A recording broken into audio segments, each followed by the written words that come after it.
que los estados recibieran más recursos, y ese es un dato muy, muy importante. El presidente de los excedentes petroleros, Carlos, quería quedarse con un porcentaje muchísimo mayor que el que dicen las fórmulas, y eso no generaba un reparto a los estados de más o menos 25,000 millones de pesos. En el Senado modificamos ese escenario y vinieron a los estados cerca de 25,000 millones de pesos repartibles. Y yo quisiera no dejar pasar un dato que me parece sustancial. Nosotros insistíamos, Carlos, en que no había necesidad de aumentar el 1% del IVA, porque había fuentes alternas para recaudar el dinero que se va a recaudar con el IVA. Proyectaban 30,000 millones de pesos. Pues modificando el precio del petróleo, que quedó en $59, si mal no recuerdo, después de que el presidente lo mandó en 54, nosotros en el grupo parlamentario del PRI insistíamos en que había que moverlo a 61, 62, 63 dólares, y que ese solo movimiento en la carátula de la ley de ingresos implicaba los 30,000 millones de pesos que querían por el IVA. Bueno, pues ahí hubo un acercamiento y la Secretaría de Hacienda y el gobierno federal dijo, no hay que moverle porque es un riesgo. Al día de hoy, Carlos, el petróleo está en 70 dólares y los futuros del petróleo dicen que puede llegar a 80 o más. Es evidente que no había la planeación, la visión que viene del gobierno no es una visión real.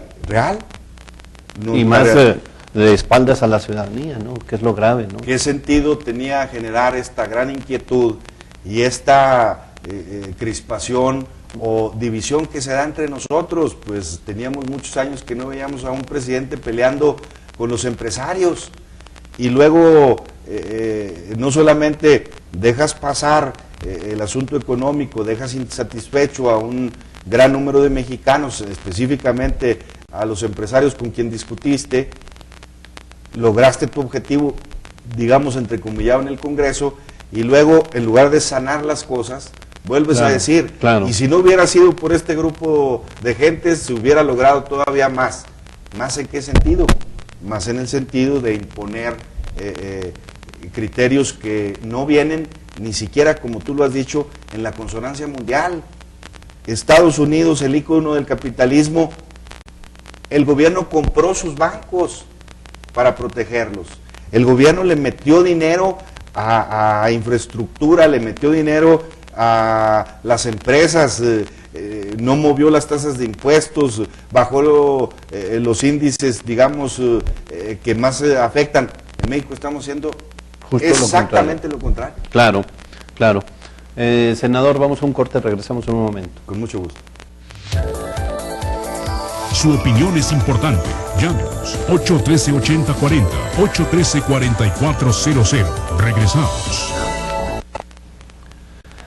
Senador Ricardo Pacheco, llaman de Guadalupe Victoria para preguntarnos por qué no cierran las fronteras a los granos y productos extranjeros del campo, sobre todo. Pues esta yo creo que es parte de una política que va en consonancia con lo anterior y que tiene que ver con las cuestiones que el Poder Ejecutivo, el Presidente de la República, no está en consonancia, insisto, con el mundo.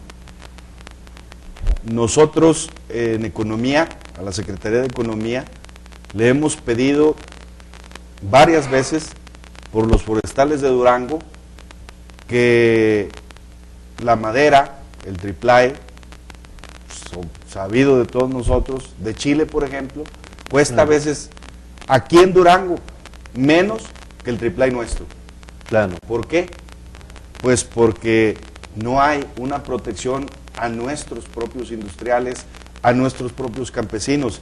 Y alguien dirá, no, es que ahora no podemos volver al proteccionismo. Bueno, pues todos los países del mundo están volviendo a su mercado interno. Todos los países del mundo, insisto, hasta los íconos del capitalismo están volviendo a su mercado interno. Protegiéndolo sobre todo, ¿no? Si la competencia entre el mundo en este momento por la crisis económica no te da facilidad, tienes que regresar los ojos a lo que pasa dentro del país y proteger a la gente que produce. Y esto, en otra política desde nuestro punto de vista equivocado, está haciendo exactamente lo contrario. Nos anunciaban hace unos meses que se van a bajar los aranceles en otra serie de productos. Y entonces nosotros decimos, bueno, ¿y entonces qué andamos queriendo firmar? Tratados de libre comercio, si nosotros solos bajamos los aranceles y dejamos pasar los productos de fuera.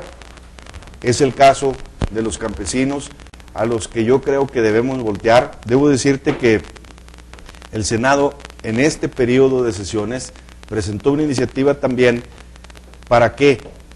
Para que sea el Congreso quien reivindique la capacidad de fijar o no aranceles y regresársela a quien la debe tomar, que son los representantes nacionales, los senadores y los diputados, y no el presidente de la República, porque ha no ejercido bien esta facultad. Yo estoy de acuerdo con este planteamiento y evidentemente que debiéramos voltear al mercado interno y a proteger a nuestros campesinos y productores. Un trato muy inequitativo por parte del gobierno de Estados Unidos hacia los mexicanos. ¿Qué ha hecho el Senado para esta situación, para remediarlo? Tan siquiera protestar por esta situación, preguntan de... Nosotros constantemente hemos insistido en el respeto a los derechos de nuestros connacionales en Estados Unidos. Y ¿Hace falta firmeza por parte del gobierno federal?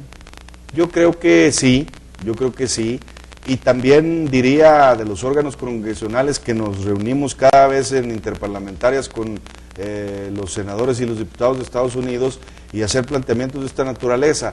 No podemos dejar pasar que al final de cuentas la soberanía de Estados Unidos se ejerce de una manera pues que no nos gusta, y que tenemos que estar constantemente buscando el respeto a estos derechos de nuestros connacionales. Se ha comentado mucho ya en la política doméstica, señor senador, en relación al quehacer del PRI en este último periodo, sobre todo en el método de selección de candidatos, de que no ha sido muy parejo, de que deja gentes de lado, que hay una inequidad. ¿Cuál es su opinión? Mi opinión, Carlos, es en el sentido de que nosotros en el partido no debemos fijarnos, porque además está establecido en los estatutos, en el procedimiento. Finalmente, lo importante es cómo vamos a ir a ese procedimiento.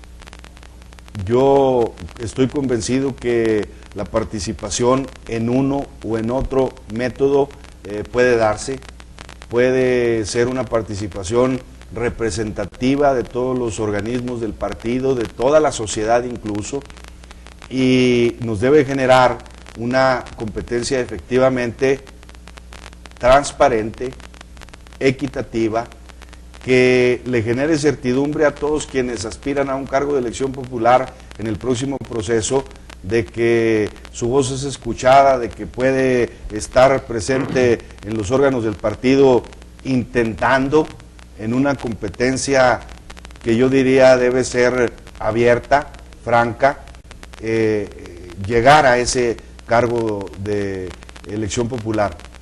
Yo no soy de los que piensa que en el método está la solución de las cosas. Yo creo que es en la actitud de dirigentes del partido, de aspirantes a cargos de elección popular, de la militancia del partido, de la responsabilidad de quien va a elegir en una convención, cómo se resuelve realmente y se deja cuestionado al PRI o la posibilidad de alguna fisura o división que evidentemente no es conveniente que se